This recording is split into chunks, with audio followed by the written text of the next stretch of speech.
बाके बिहारी लाल जो है।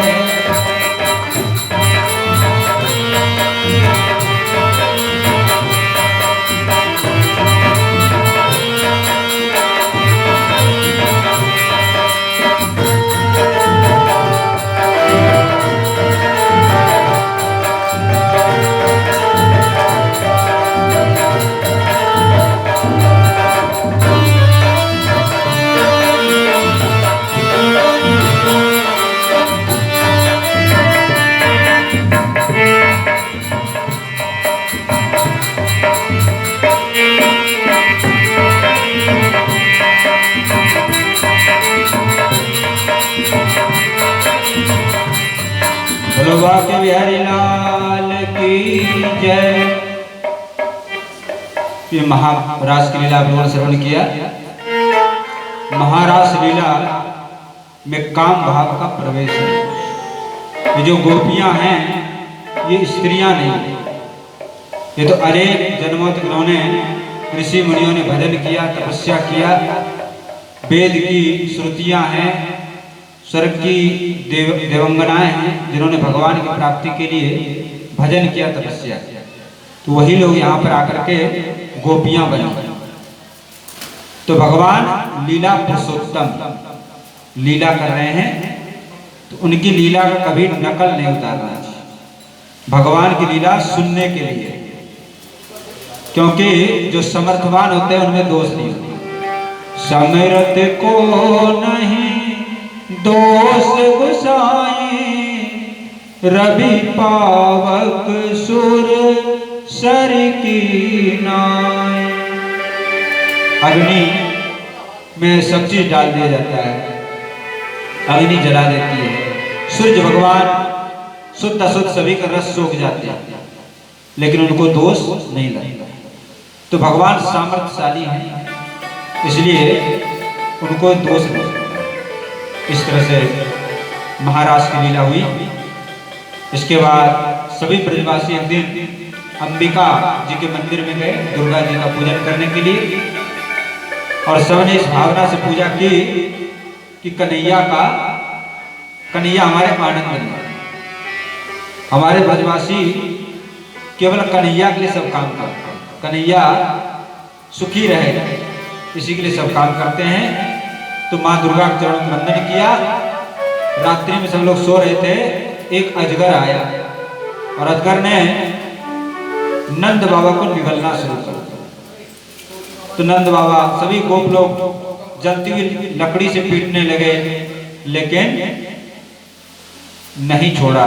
तो भगवान श्री कृष्ण आए, अपना चरण छुआया, तो उस राक्षस का उद्धार हुआ। इसी तरह से कंस ने और भी कई राक्षस भेजे, शंखाचूड़, मायासुर, अरिष्टासुर, केसी, अनेक राक्षसों को भेजा, लेकिन भगवान ने सबका उद्धार किया।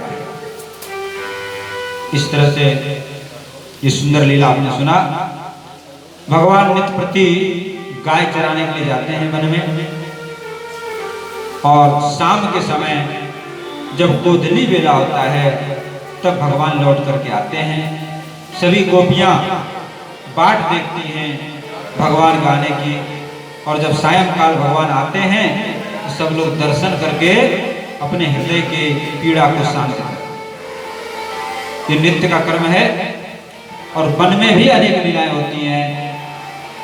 राधा रानी अपनी सखियों के साथ दही बेचने जाती हैं, तो भगवान वहां पर दही का दान मांगते हैं। फिर दही दान नहीं देती हैं तो सब लोग लूट के खाते हैं। दान घाटी पे जो गिरिराज जी हैं उसमें दान घाटी बोलते हैं उसको, वहां पर दही लोग देते कन्हैया। ऐसे अनेक लीलाएं ब्रज में हुई हैं। और यहाँ पर देखो गो शब्द पे सभी है। गौ, गोपाल, गोपी, गो, सभी गौ शब्द पे। तो गौ शब्द की बड़ी महिमा।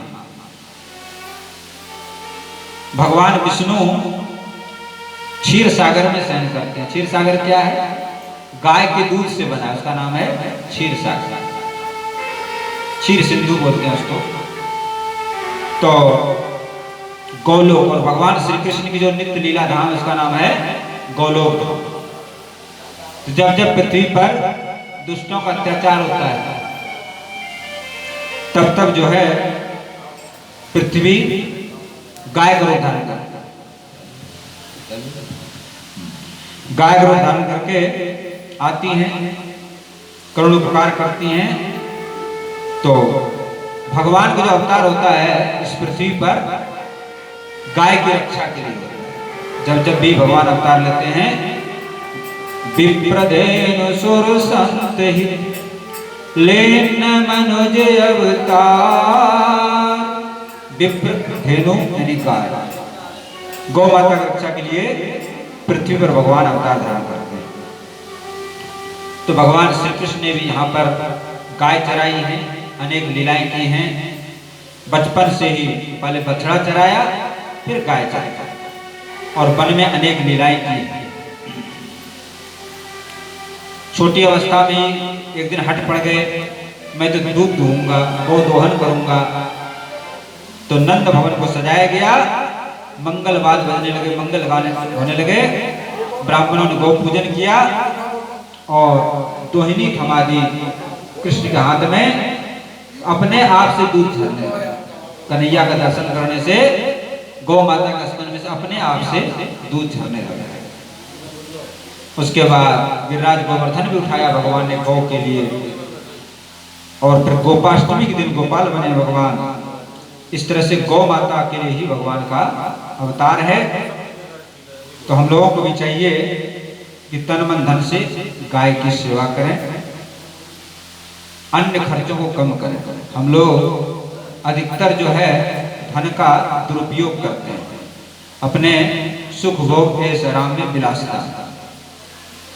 जो अनावश्यक खर्च है उसको बंद करके और राशि को बचा करके सेवा में लगानी चाहिए। गाय की सेवा में लगावें। किसी गौशाला में अन्न से, धन से, जिसकी जितनी श्रद्धा हो सहायता करें। और एक सरल उपाय और है, अपने घर में एक गौ दान पात्र रख लें। उसमें 1 रुपया, 2 रुपया, 10 रुपया, जिससे जितना सामर्थ्य उसमें प्रतिदिन गौग्रास, गौदान निकालें और किसी गौशाला में उसको दे करके आए। गाय को गोद भी दिया जाता है। जैसे आपकी गाय गौशाला में पल रही है तो उसका मासिक जो खर्च है उसको आप दे दो, तो आपकी गाय गौशाला में पल, इसको गोद लेना बोला। इस तरह से गाय की सेवा करनी चाहिए। गाय की सेवा से गोपाल कृष्ण। और जितने भी वेद हैं, शास्त्र हैं, पुराण हैं, सब में गाय की महिमा लिखी हुई है। ज्ञानी, ध्यानी, विज्ञानी सब ने गाय की महिमा गाई है। और गौ माता दुखहरणी, मंगल करनी है और बैतरणी को पार करने वाली। इसलिए सब लोग गाय की सेवा करें। अब आगे चलते हैं, मथुरा लीला में हम लोग प्रवेश करेंगे। मथुरा में अनेक राक्षस भेजे, लेकिन सब का भगवान ने उद्धार कर दिया। तो एक बार नारद जी आए हैं। नारद जी ने भगवान से कहा कि आप तो प्रेम की लीला में डूब गए, अब आगे की लीला भी आपको करनी है। कंस का वध करना है और अनेक विदुष्ट राजा लोग हैं, उनका वध करना था आपको। अब यहाँ से मथुरापुरी जाना है। तो भगवान ने कहा ठीक है, आप योजना बनाओ। तो नारद जी कंस के पास पहुंचे। कंस ने बड़ा सत्कार किया।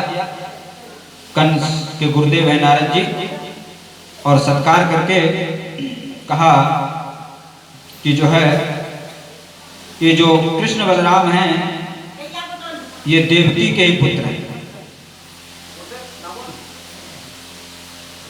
बलराम तो रोहिणी के पुत्र हैं और कृष्ण देवकी के पुत्र हैं। और वसुदेव ने छिपा करके इसको गोकुल नंदगांव में पहुंचा दिया। तो कंस बड़े क्रोधित हो गए, बोले मैं उस वसुदेव को नहीं छोड़ूंगा, उसने मेरे साथ धोखाबाजी की। लेकिन नारद जी कहा छोड़ो इस बात को, अब तो कोई ऐसा उपाय निकालो जिससे कृष्ण बलराम को यहाँ पर ले। क्योंकि वहां जितने भी तुम राक्षस भेजोगे लौट के नहीं आएगा। तो कृष्ण बलराम को यहाँ बुलाने का क्या तरीका है? बोले धनुष यज्ञ का आयोजन करो और जो है धनुष यज्ञ का आयोजन करके और पहलवानों का दंगल मेला लगाओ, उसमें कृष्ण बलराम को आमंत्रित करो। तो किसको भेजा जाए? तो एक संबंधी थे वसुदेव जी के, उनका नाम था अक्रूर जी। अक्रूर जी का बड़ा सब लोग सम्मान करते थे, तो बोले अक्रूर जी को भेज। अक्रूर जी से कहा आप जो है चले जाएं नंदगांव के लिए, कृष्ण बलराम को बुला के लाए। अक्रूर जी भी भगवान के भक्त हैं। अक्रूर जी वहां से चल दिए, मन में विचार करते जा रहे हैं आज कन्हैया का दर्शन होगा, मैं कितना भाग्यशाली हूँ, ठाकुर जी का दर्शन होगा। इस तरह से मन में विचार करते हुए अक्रूर जी नंदगांव की ओर चलते और भगवान का नाम उच्चारण करते हुए जा रहे हैं। श्री कृष्ण गोविंद हरे मुरारी, हे नाथ नारायण वासुदेव। श्री हरे मुरारी, हे नाथ नारायण वासुदेव। श्री कृष्ण गोविंद हरे मुरारी, हे नाथ नारायण वासुदेव। श्री कृष्ण गोविंद हरे मुरारी, हे नाथ नारायण वासुदेव। हे नाथ नारायण वासुदेव, हे नाथ नारायण वासुदेव।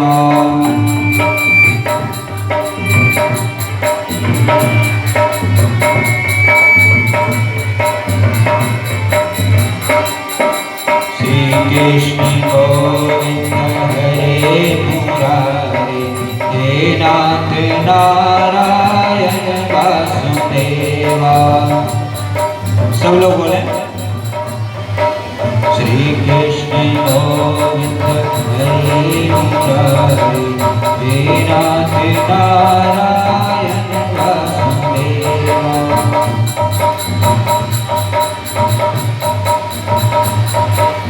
हे नाथ नारायण वासुदेव, हे नाथ नारायण वासुदेव।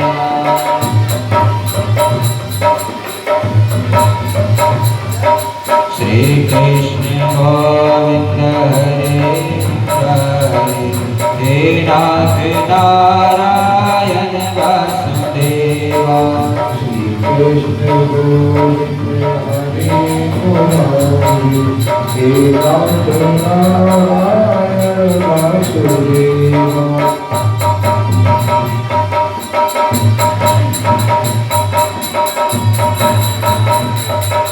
हे नाथ नारायण वासुदेव, हे नाथ नारायण वासुदेव। हे नाथ नारायण वासुदेव, हे नाथ नारायण वासुदेव।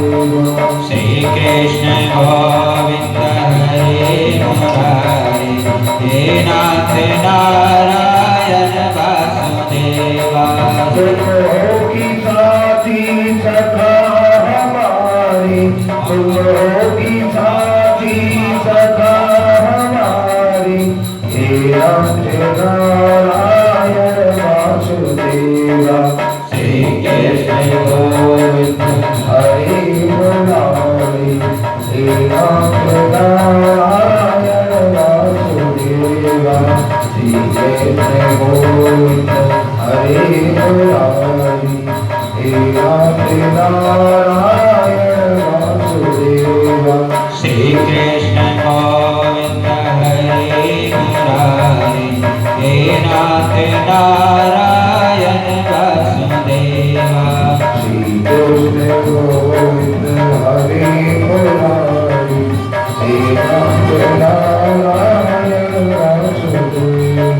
श्री कृष्ण गोविंद हरे मुरारी हे नारायण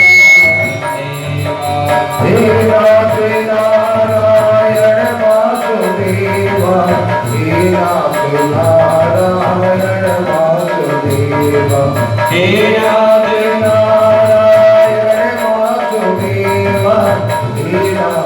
नारायण वासुदेवा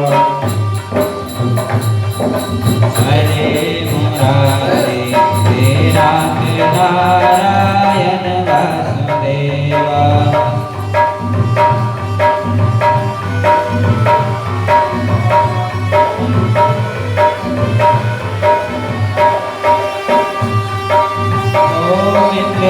हरे मुरारी हे नाथ नारायण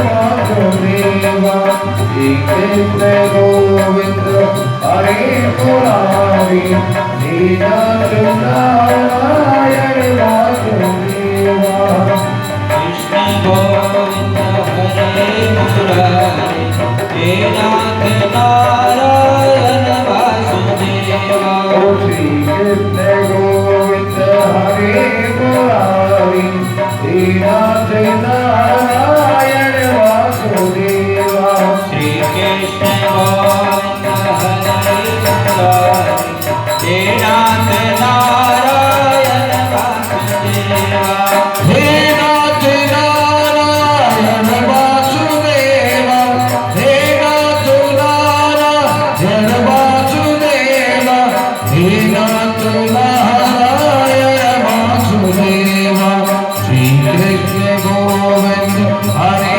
मुरारी हे नाथ नारायण वासुदेवा श्री कृष्ण गोविंद हरे मुरारी हे नाथ नारायण वासुदेवा राधे कृष्ण कृष्ण कृष्ण राधे राधे राधे कृष्ण राधे कृष्ण कृष्ण कृष्ण राधे राधे राधे कृष्ण कृष्ण कृष्ण राधे राधे राधे कृष्ण कृष्ण कृष्ण राधे राधे राधे कृष्ण कृष्ण कृष्ण राधे राधे राधे कृष्ण कृष्ण कृष्ण राधे राधे राधे कृष्ण कृष्ण कृष्ण राधे राधे राधे कृष्ण कृष्ण कृष्ण राधे राधे बोलो वृंदावन में हरि नाम जय हो।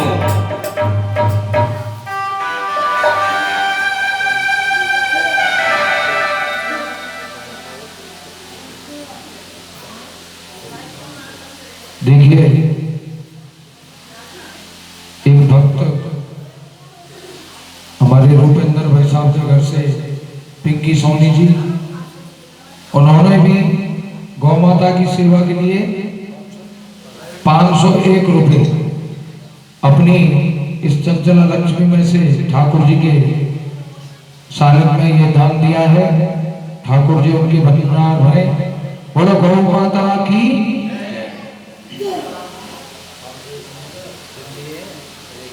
जय जय श्री राधे श्याम। अक्रूर जी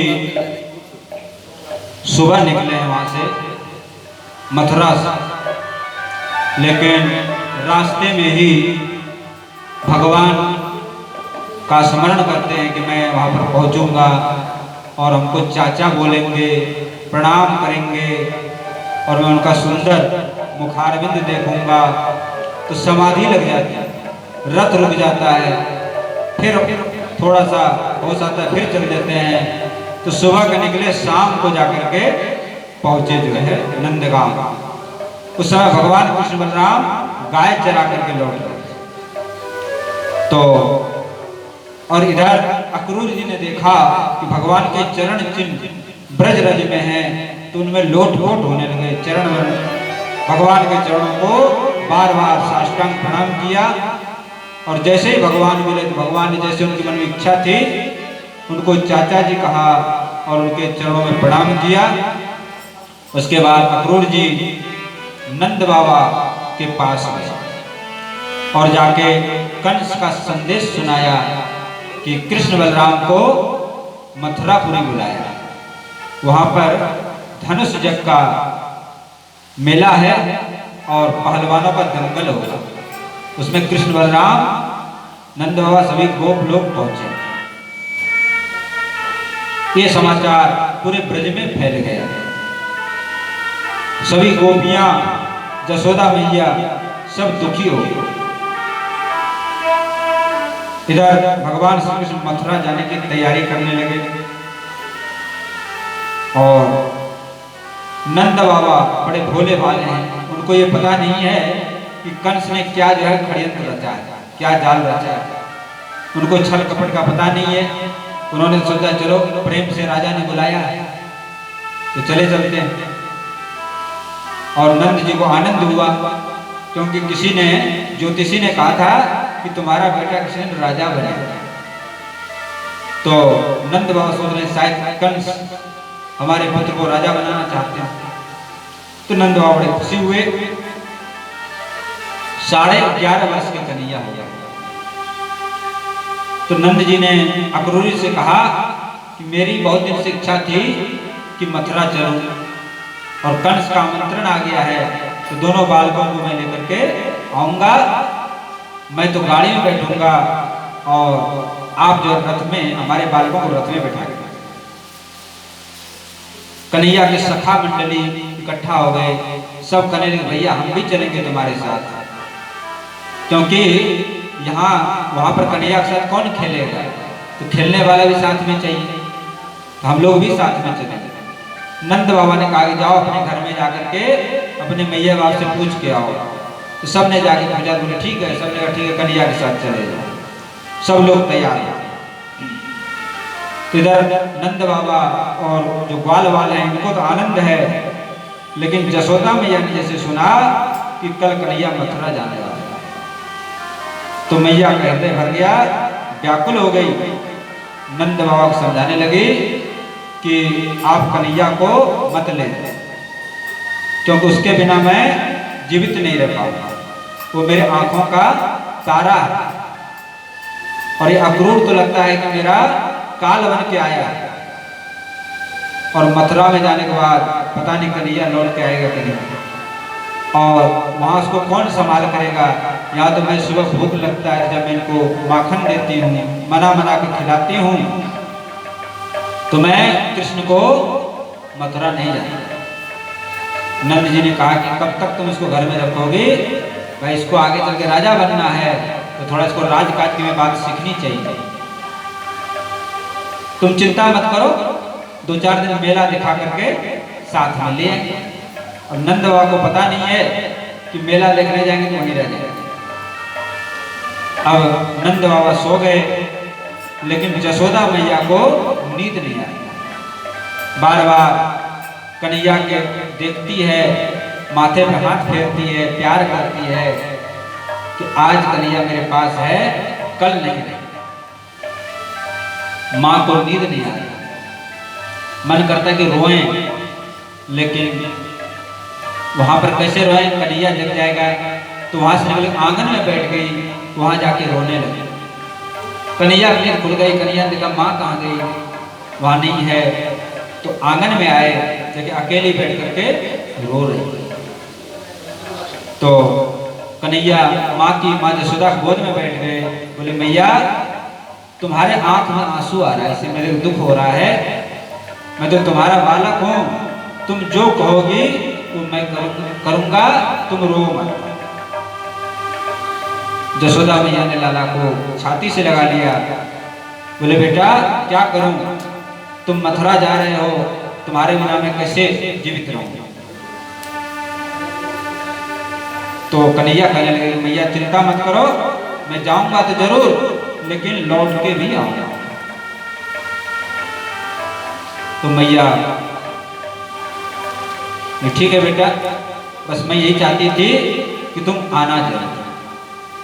तो दोनों फिर जाकर के सोने के लिए जाते हैं, लेकिन जसोदा मैया को नींद नहीं आती।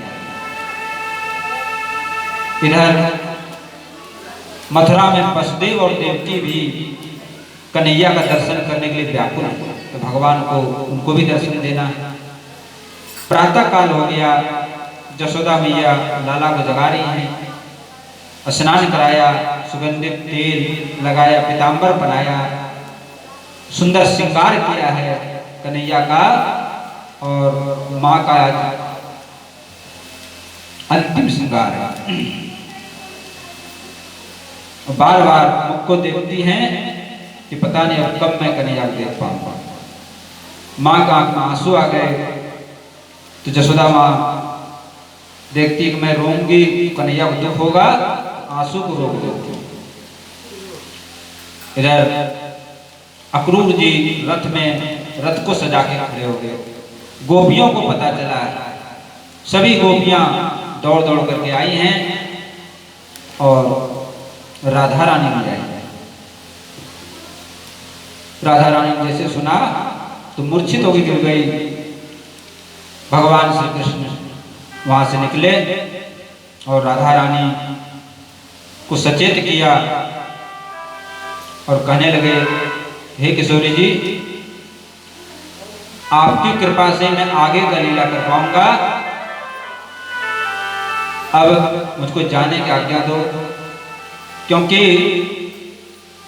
संसार में दुष्ट लोग बढ़ गए हैं, तो दुष्टों का संहार करना पड़ेगा, तो आप हमें जाने की आज्ञा दो। और आज से ये बंसी आपको देता हूं। अब ये बंसी नहीं बजेगी, आज से शंख बजेगा, और जब जब आप बंसी बजाओगे तब तक मैं आपको दर्शन दूंगा। और एक बात और है आपसे कहना कि आपके आंखों से आंसू नहीं आना चाहिए। यदि आपकी आंखों में आंसू आ गया तो मैं आगे की लीला नहीं करूंगा, आप वचन दें। तो राधा रानी ने वचन दिया। आंसू कहां से आए, इतना व्याकुलता थी, विरह था कि आंसू भीतर ही सूख गए। तो राधा रानी कुछ नहीं बोली। इसके बाद गोपियों ने, भगवान श्री कृष्ण बलराम रथ पे सवार हुए, सारी गोपियां रथ के सामने लेट गई। बोले हमारे प्राण को ले जा रहे हो, तो पहले इस प्राण को ले जाओ, फिर हमारे प्राण को ले जाओ। तो भगवान ने देखा तो विषम परिस्थिति उत्पन्न हो गई। तो कहने लगे गोपियों, तुम्हारा प्रेम हमसे बहुत अधिक है, लेकिन हमको किसी काम से जाना है, मेरे को जाना पड़ेगा और मैं परसों लौट करके जरूर आऊंगा। ऐसा कह करके गोपियों से कहा सुन के रथ जो है आगे बढ़ा रहे हैं। रथ आगे बढ़ने लगा, लेकिन जसोदा मैया दौड़ के आ रही है रथ के पीछे पीछे। भगवान श्री कृष्ण का रथ रोको, अक्रूर जी ने रथ रोका। भगवान श्री कृष्ण नीचे उतरे और मैया के चरणों में गिर गए। जसोदा मैया कहते बेटा तुम मेरे आंखों से दूर मत जाओ, अब तुम्हारी इच्छा है मथुरा जाने की तो मैं मना नहीं करूंगी, लेकिन मैं यही प्रार्थना करती हूँ भगवान से कि तुम जहां भी रहो वहीं सुखी रहो, आनंद में। इस तरह से विदा दिया है भगवान ने और रथ पे चढ़ के चले जा रहे हैं। सभी गोपियां दौड़ रही हैं रथ के पीछे पीछे, लेकिन कहां तक गए।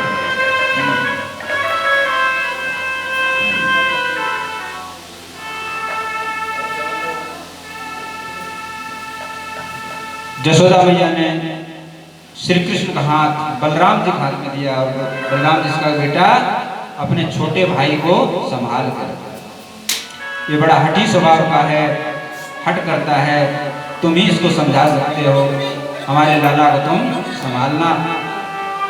इस तरह से जसोदा मैया बार बार कन्हैया को निहारती है और कहती है कि वहाँ जाकर के वसुदेव देवकी से हमारा संदेश कहना।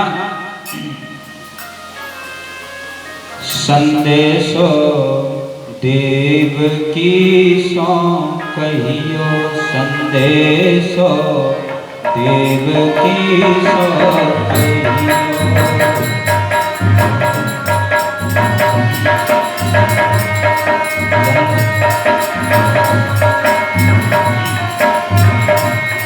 संदेशो देवकी सो कहियो, संदेशो देवकी सो कहियो।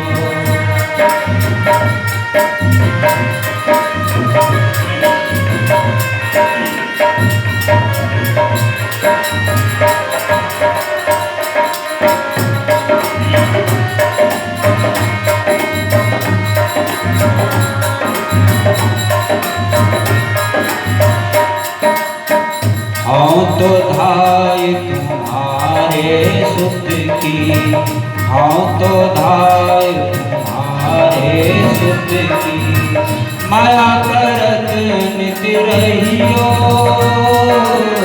माया करत नित रहियो। संदेशो देवकी सो कहियो, संदेशो देवकी सो कहियो।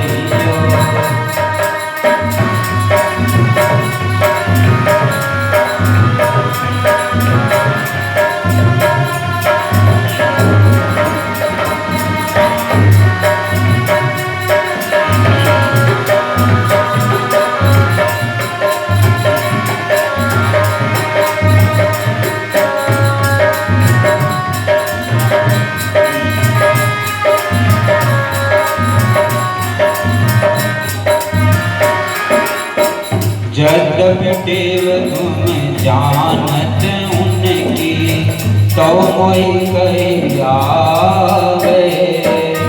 यद्यपि देव तुम जानत उनकी, तो मोहि कहि आवे। प्रातः उठत तुम्हारे कान को, माखन रोटी भावे। प्रातः उठत तुम्हारे कान को, माखन रोटी भावे।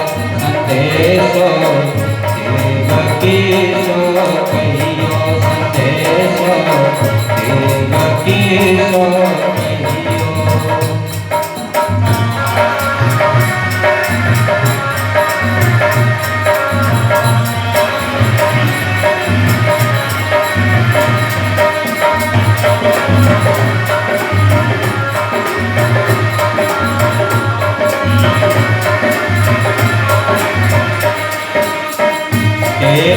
बटना हरता तो जल, ताई देख बन जावे।